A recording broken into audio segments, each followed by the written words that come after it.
Right now, as you're watching this video, a silent battle is being fought over a strip of water just 21 miles wide, a waterway so strategically vital that if it closed for just 1 week, the global economy would lose an estimated $400 billion. Oil prices would triple. Supply chains across Europe would collapse within days. But here's what they're not telling you. This isn't a hypothetical scenario. It's happened before. Multiple times. And the next closure could be permanent. I'm talking about the Strait of Hormuz, the world's most dangerous choke point. And by the end of this video, you'll understand why global superpowers are willing to go to war over this narrow passage of water. If you want to understand the real geopolitics that shapes your fuel prices, your economy, and potentially the next global conflict, hit that subscribe button on HistoraXis right now. Because what I'm about to reveal will change how you see the world map forever. Let's dive in. The Strait of Hormuz.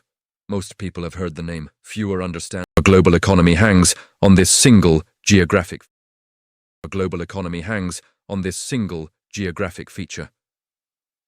Located between Oman and Iran, connecting the Persian Gulf to the Gulf of Oman and the Arabian Sea, this waterway is barely wider than the English Channel at its narrowest point. You could drive across it in 20 minutes. But here's the staggering reality. 21% of the world's petroleum passes through this strait every single day. That's roughly 21 million barrels of oil. For context, that's about 1/3 of all seaborne traded oil globally. For Europe specifically, the implications are massive. While European dependence on Middle Eastern oil has decreased slightly in recent years, the ripple effects of any disruption would be catastrophic. Japan receives 90% of its oil through Hormuz. China, over 60%. South Korea, India, and most of Asia depend on it entirely. If Hormuz closes, oil doesn't just get slightly more expensive, it becomes scarce. The global supply chain doesn't slow down, it stops. Now, you might be thinking, surely there are alternative routes, pipelines, other sea passages. That's where things get interesting and terrifying. Let's start with the basics. The Strait of Hormuz is approximately 90 miles long and 21 miles wide at its narrowest point. But ships don't actually use all of that width. The actual shipping lanes, the navigable deep-water channels where supertankers can safely pass, are only about 2 miles wide in each direction. Think about that. The entire flow of global energy, the lifeblood of modern civilization, flows through channels narrower than many city marathons.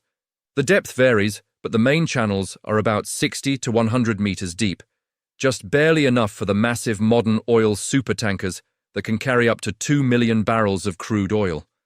On the northern side, you have Iran, a nation that has repeatedly threatened to close the strait. On the southern side, you have Oman and the United Arab Emirates. In the middle, scattered like chess pieces, are several small islands. The most important? Abu Musa, Greater Tunb, and Lesser Tunb, 3 islands that are the source of one of the most dangerous territorial disputes you've never heard of. These islands are occupied by Iran, but claimed by the UAE. They sit right at the choke point. Whoever controls these islands controls the strait. It's like holding a knife to the throat of the global economy. But the geography gets even more interesting when you look at what's beneath the surface. The strait sits atop some of the richest oil and gas reserves on Earth. The Persian Gulf region holds approximately 48% of the world's proven oil reserves and 38% of proven natural gas reserves. This isn't just a shipping lane, it's literally floating above an ocean of energy. Now here's my question for you, and I want you to comment below. If you were designing the global energy system from scratch, would you make it dependent on a single 21-mile-wide strait controlled by multiple rival nations? Drop your answer in the comments. I read every single one.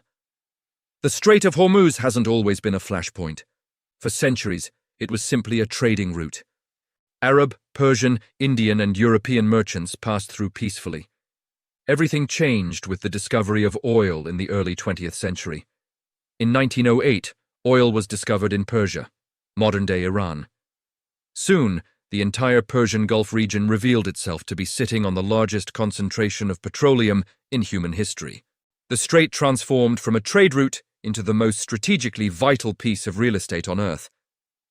The British Empire, understanding this immediately, established protectorates across the region. The famous British Residency in the Persian Gulf lasted until 1971, ensuring British, and by extension Western, control over the oil flow. But here's where our story takes its first major twist. The 1980s, the tanker war you never learned about. During the Iran-Iraq War from 1980 to 1988, something unprecedented happened. Both nations began attacking each other's oil tankers. Iran, unable to match Iraq's oil export capacity through pipelines, decided, if we can't export our oil safely, neither can you. The result?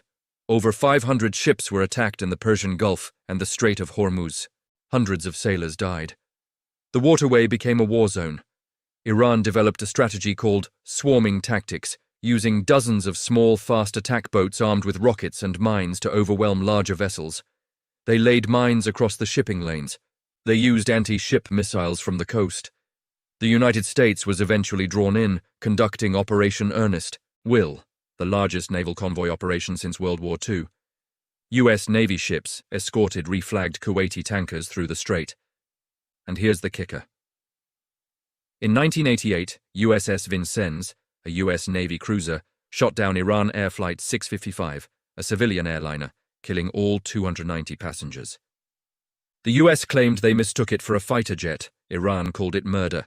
This wasn't ancient history. This was barely a generation ago. And it set the template for every confrontation that has followed. The lesson Iran learned.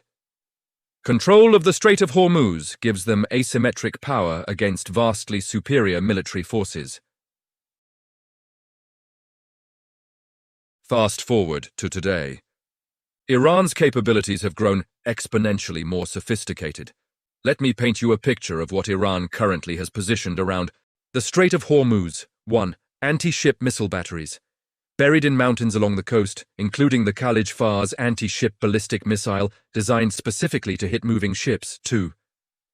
Submarine bases, with mini-subs designed for shallow water operations. 3. Naval bases, for their fast attack craft, the same swarming tactics, but with modern technology. 4. Drone capabilities. Iran has become a major drone power, with both aerial and underwater autonomous vehicles. 5. Proxy forces. Throughout the region, including Houthi rebels in Yemen who have attacked ships in adjacent waterways. But here's the twist that changes everything. Iran has never actually had to close the strait to achieve its objectives.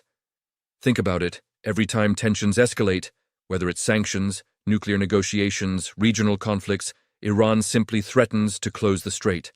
Oil prices spike immediately, insurance rates for tankers triple, the global economy trembles. The threat alone is the weapon. Visual oil price charts during crises. In 2012, when Western sanctions intensified, Iran threatened closure. Oil prices jumped from $98 to $128 per barrel within weeks. In 2019, after the U.S. withdrew from the nuclear deal, several tankers were mysteriously attacked in the Gulf of Oman, just outside the strait. Insurance rates skyrocketed. No one officially took responsibility, but the message was clear.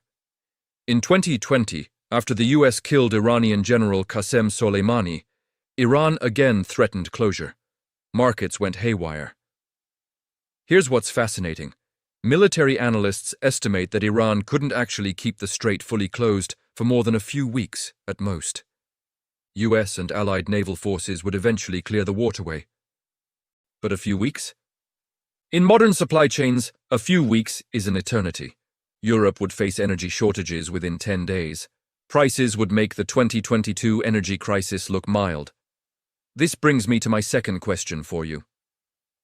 Do you think Iran would actually close the strait, knowing it would trigger military retaliation?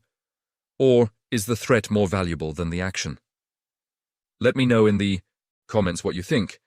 Now, surely, the world's most powerful nations have developed alternatives to avoid this vulnerability, right? Well, not really. And here's why this is both fascinating and terrifying. Alternative 1. Pipelines.